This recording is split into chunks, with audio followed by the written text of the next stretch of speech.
ఆచి చికెన్ మసాలా. నియోజకవర్గాల పెంపు విషయంలో ప్రధానమంత్రి నరేంద్ర మోడీకి మరో లేఖ రాశారు తెలంగాణ ముఖ్యమంత్రి రేవంత్ రెడ్డి. దక్షిణాది రాష్ట్రాలకు అన్యాయం జరగకుండా జాతీయ స్థాయిలో విస్తృత చర్చలు జరపాలని లేఖలో కోరారు. అన్ని రాజకీయ పార్టీలతో అఖిలపక్ష సమావేశం ఏర్పాటు చేయాలని కోరారు సీఎం రేవంత్ రెడ్డి. అన్ని రాష్ట్రాల అభిప్రాయాలు, రాజకీయ పార్టీల ఏకాభిప్రాయంతో ఇలాంటి కీలక నిర్ణయాలు తీసుకోవాలని ప్రధాని మోడీకి విజ్ఞప్తి చేశారు.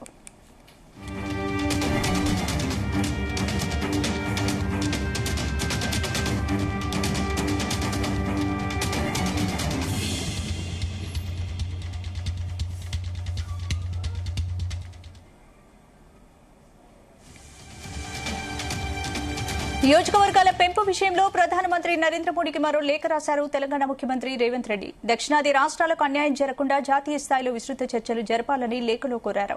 అన్ని రాజకీయ పార్టీలతో అఖిలపక్ష సమావేశం ఏర్పాటు చేయాలని కోరారు సీఎం. అన్ని రాష్ట్రాల అభిప్రాయాలు, రాజకీయ పార్టీల ఏకాభిప్రాయంతో ఇలాంటి కీలక నిర్ణయాలు తీసుకోవాలని ప్రధాని మోడీకి విజ్ఞప్తి చేశారు. ఇదే అంశానికి సంబంధించి పూర్తి updates chief news coordinator Radhakrishna అందిస్తారు. రాధాకృష్ణ. గుడ్ ఈవినింగ్ స్పందన.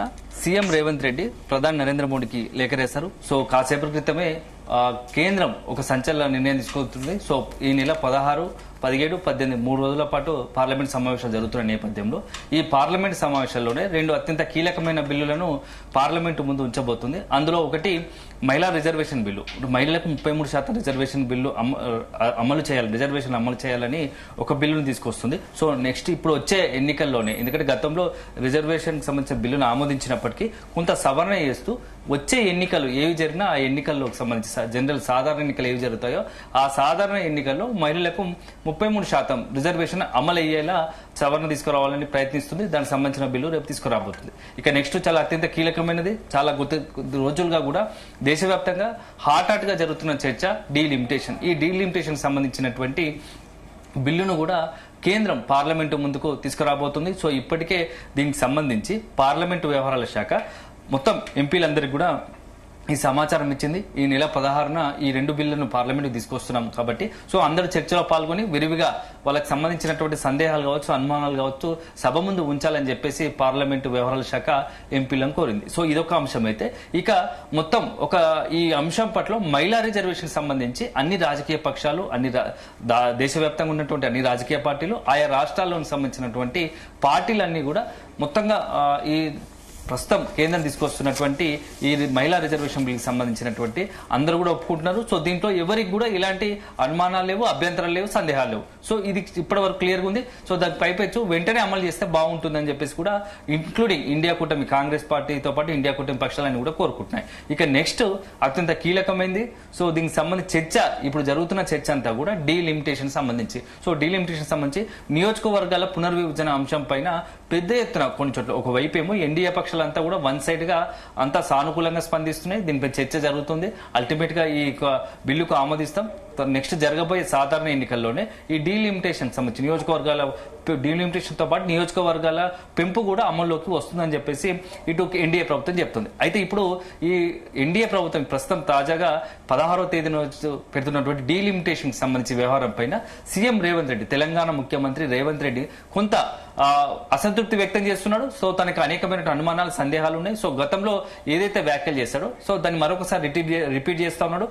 గతం మొన్న ప్రెస్ మీట్ పెట్టిన సందర్భంలో కావచ్చు, గతంలో కూడా చాలా రోజులుగా అంటే డీలిమిటేషన్ వ్యవహారం తెరపైకి వచ్చినప్పుడల్లా తనకున్నటువంటి బలమైన వాదన వినిపించేందుకు ప్రయత్నిస్తూ వస్తున్నాడు. సో ఈ సందర్భంలో తాజాగా ఈ రోజు ఏదైతే పార్లమెంటు ముందుకు ఈ యొక్క డీలిమిటేషన్ బిల్లు వస్తుందన్న క్రమంలో అధికారికంగా పార్లమెంటు వ్యవహారాల శాఖ ప్రకటించిన నేపథ్యంలో సీఎం రేవంత్ రెడ్డి మరొకసారి నరేంద్ర మోడీకి లేఖ రాశారు. ఈ లేఖలో చాలా కీలకమైన అంశాలను ప్రకటించాడు. సో అందులో అత్యంత కీలకమైనది మొత్తంగా కూడా ఆ లేఖలో మహిళా రిజర్వేషన్ సంబంధించి మేము సంపూర్ణ మద్దతు ఇస్తున్నాము. కాంగ్రెస్ పార్టీకి దీనికి సంబంధించి పూర్తిగా కేంద్రం తీసుకుంటున్న నిర్ణయానికి అనుకూలంగా ఉంటుంది, సానుకూలంగా స్పందిస్తుంది, మద్దతు ఇస్తున్నాం. సో వెంటనే మహిళలకు ఖచ్చితంగా 33% రిజర్వేషన్ అమలు చేయాలి. ఎందుకంటే మహిళల అభ్యున్నతి కోరుకోవడం కాంగ్రెస్ పార్టీ కూడా ముందు వరుసలో ఉంటుంది. సో దానికి సంబంధించి కేంద్రం తీసుకుంటున్న నిర్ణయం స్వాగతిస్తున్నాము, మద్దతు తెలుపుతున్నాము.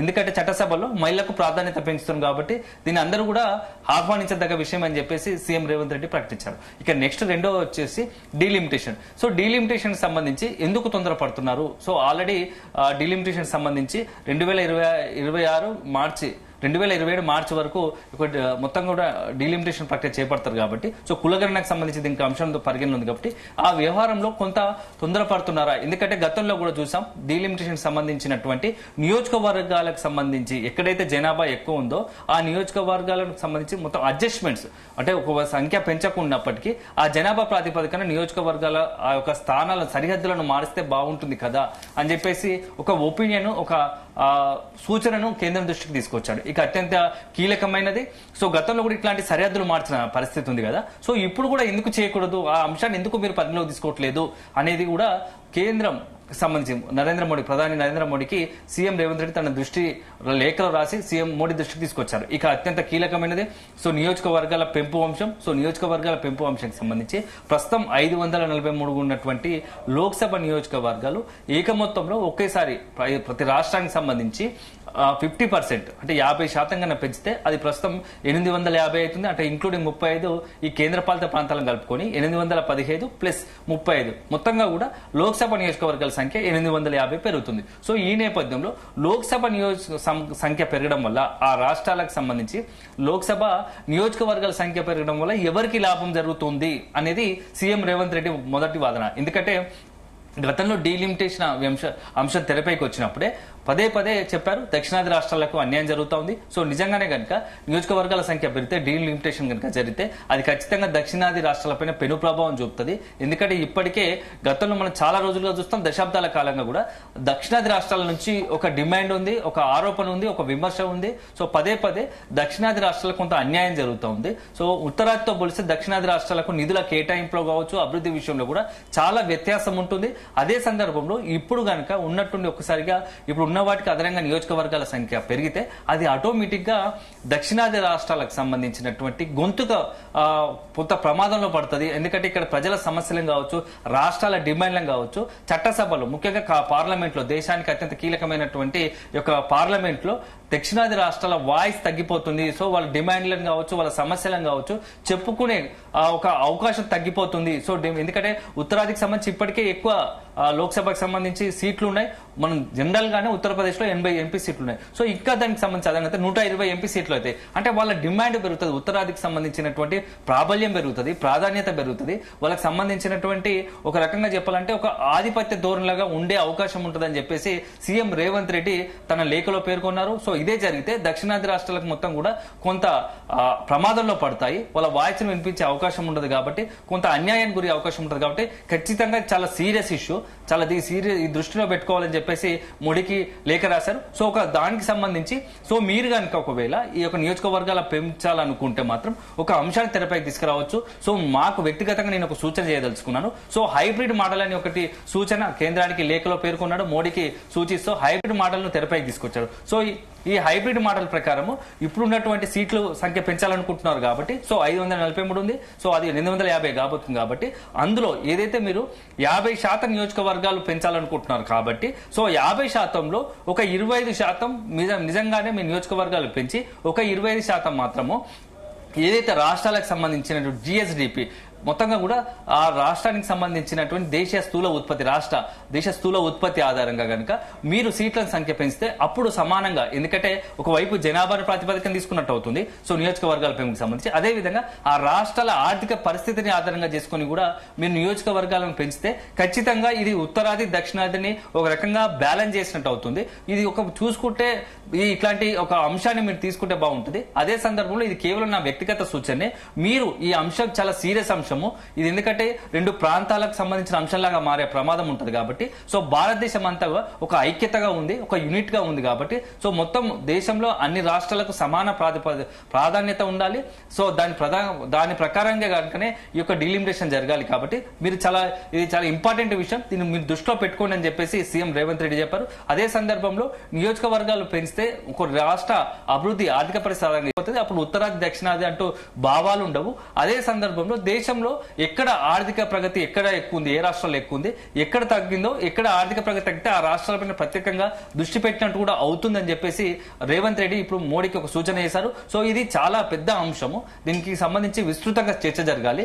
దేశవ్యాప్తంగా రాష్ట్రాల్లో అన్ని రాజకీయ పార్టీలు, ఇతర ప్రజలకు సంబంధించి అన్ని రకాలుగా కూడా దీనిపైన ఒక అధ్యయనం జరగాలి, ఒక చర్చ జరగాలి. సో దీనికి చాలా సీరియస్ అంశం కాబట్టి మీరు దీనిపై దృష్టి పెట్టండి అని చెప్పేసి మోడీకి రేవంత్ రెడ్డి లేఖ రాశారు. సో అల్టిమేట్ గా ఇప్పుడున్న పరిస్థితుల్లో గత వారం రోజులుగా డీలిమిటేషన్ వ్యవహారం పైన సీఎం రేవంత్ రెడ్డి, ముఖ్యంగా దక్షిణాది రాష్ట్రాల నుంచి సీఎం రేవంత్ రెడ్డి ఒక్కడే పదే మాట్లాడుతున్నారు. ఎందుకంటే ప్రస్తుతం తమిళనాడులో ఎన్నికలు జరుగుతూ ఉన్నాయి. అంతా కూడా అక్కడ ఎన్నికల బిజీలో ఉన్నారు. మరోవైపు కేరళలో రీసెంట్ గా ఎన్నికలు మూసాయి. అంత కాస్త స్తబ్దుగా ఉన్నారు, ఫలితాలపై వేచి చూస్తున్నారు. సో ఒక మొత్తం సౌత్ ఇండియాకి సంబంధించి కర్ణాటకలో కాంగ్రెస్ ప్రభుత్వం ఉంది, కానీ అక్కడ ఇంకా వేచి చూసే ధోరణిలో ఉన్నారు. ఒక రేవంత్ రెడ్డి మాత్రం ప్రెస్ మీట్లు పెట్టి పదే మొత్తానికి సంబంధించి దక్షిణాది రాష్ట్రాలకు సంబంధించి ఇబ్బందిగా మారబోతోంది.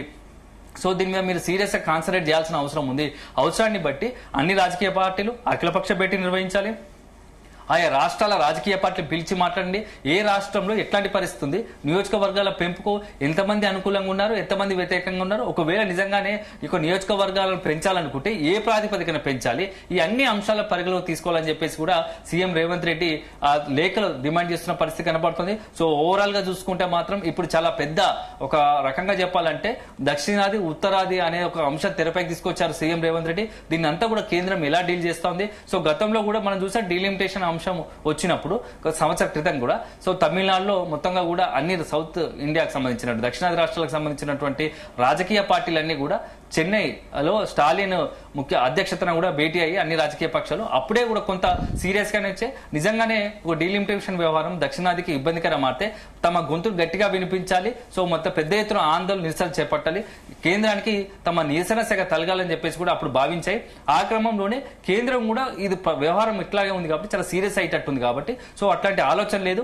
ఖచ్చితంగా దక్షిణాది ప్రజల, దక్షిణాది రాజకీయ పార్టీల మనోభావాలను వాళ్ళ ఆలోచనలకు అనుగుణంగానే డీలిమిటేషన్ ఉంటుంది, నియోజకవర్గాల పెంపు కూడా ఉంటుందని చెప్పేసి స్పష్టం చేసింది. సో అప్పుడు అదైన తర్వాత 1 year తర్వాత దాదాపుగా మరొకసారి ఇప్పుడు అలాంటి పరిస్థితి రాబోతోంది. సో మొత్తంగా ఇప్పుడు సీఎం రేవంత్ రెడ్డి ఇచ్చిన సూచనలను నిజంగానే కేంద్రం పరిగణలోకి తీసుకోబోతుందా? 16వ రోజు పార్లమెంటు ముందట ఉంచుతున్నటువంటి ఈ యొక్క పార్లమెంటు ముందు ఉంచబోయే ఈ యొక్క డీలిమిటేషన్ సంబంధించి నియోజకవర్గాల పెంపు బిల్లుకి సంబంధించి రాజకీయ పార్టీలు ఏ రకంగా వ్యవహరిస్తాయి, ఎన్డీఏకి సంబంధించి కావచ్చు, ఇండియా కూటమికి సంబంధించి రాజకీయ పార్టీలు ఎలా వ్యవహరిస్తాయి, వాళ్ళకు ఉన్నటువంటి అనుమానాలు ఏంటివి, సో కేంద్రం ఎలా రియాక్ట్ కాబోతుంది, నిజంగానే అల్టిమేట్ గా ఇప్పుడున్న పరిస్థితుల్లో డీలిమిటేషన్ దాదాపుగా ఖరారు అయిపోయిన పరిస్థితి కనబడుతుంది. సో దీనికి సంబంధించి ప్రతిపక్షాలు కావచ్చు, ఇండియా కూటమి నుంచి కాంగ్రెస్ పార్టీతో పాటు ఇండియా కూటమి నుంచి వస్తున్నటువంటి ఈ యొక్క అనుమానాలకు, సందేహాలకు ఉన్నాయో వాటి నుంచి కేంద్రం కూడా ఖచ్చితంగా పార్లమెంట్ లోనే అందరికీ కూడా పార్లమెంట్ రికార్డుగా ఆన్ రికార్డుగా కూడా కొంత స్పష్టమైన ప్రకటన విడుదల చేసే కనబడుతోంది. సో అల్టిమేట్ గా మరొక 2 రోజులు పోతే 16వ తేదీన పార్లమెంటుకు సంబంధించి చట్టసభల్లో లోక్సభలో ఈ యొక్క 2 బిల్లులు అత్యంత కీలకమైన మహిళా రిజర్వేషన్ సంబంధించి, అదేవిధంగా ఈ డీలిమిటేషన్ వ్యవహారం సంబంధించినటువంటి బిల్లులు రాబోతున్నాయి. సో రకంగా సంచలనం. సో మరి ఏం జరగబోతోంది? కేంద్రం 850 పార్లమెంటు నియోజకవర్గాలు నెక్స్ట్ 2029లో జరిగే ఎన్నికల్లో లోక్సభకు సంబంధించి 2029 జరిగే లోక్సభ ఎన్నికలు 850 లోక్సభ దేశవ్యాప్తంగా లోక్సభలో ఎంపీలకు, నియోజకవర్గాలకు ఎన్నికలు జరగబోతుంటాయని తెలుస్తోంది. సో అదే జరిగితే ఒక పెద్ద జంబో లోక్సభ సిద్ధం 2029కి వేదిక రంగం సిద్ధమైందని చెప్పవచ్చు. సో దీనికి సంబంధించి రాష్ట్రాలు కావచ్చు, ఆ రాజకీయ పార్టీలకు సంబంధించి ఆయా రాష్ట్రాలకు రాజకీయ పార్టీలకు సంబంధించినటువంటి అనుమానాలను నివృత్తిని మాత్రం ఖచ్చితంగా కేంద్రం నివృత్తి చేయాల్సిన అవసరం ఉంది. ఎందుకంటే ఇది కేవలం రాజకీయ పార్టీ సమస్య కాదు, ప్రజల సమస్య. ప్రజల సమస్యను వేదికగా నిలుపుకునే చట్టసభల్లో ఖచ్చితంగా ఆ రాష్ట్రాలకు ప్రాతినిధ్యం వహించాలి. కాబట్టి ఇది చాలా ఇంపార్టెంట్, చాలా కీలకమైన వ్యవహారం. కాబట్టి కేంద్రం దీనికి ఆ రకంగానే ఈ పార్టీలకు ఉన్నటువంటి అభ్యంతరాలపై ఒక సుస్పష్టమైన ప్రకటన విడుదల చేసే అవకాశం కూడా కనబడుతుందని చెప్పవచ్చు. స్పందన. Right, thanks for the updates Radhakrishna.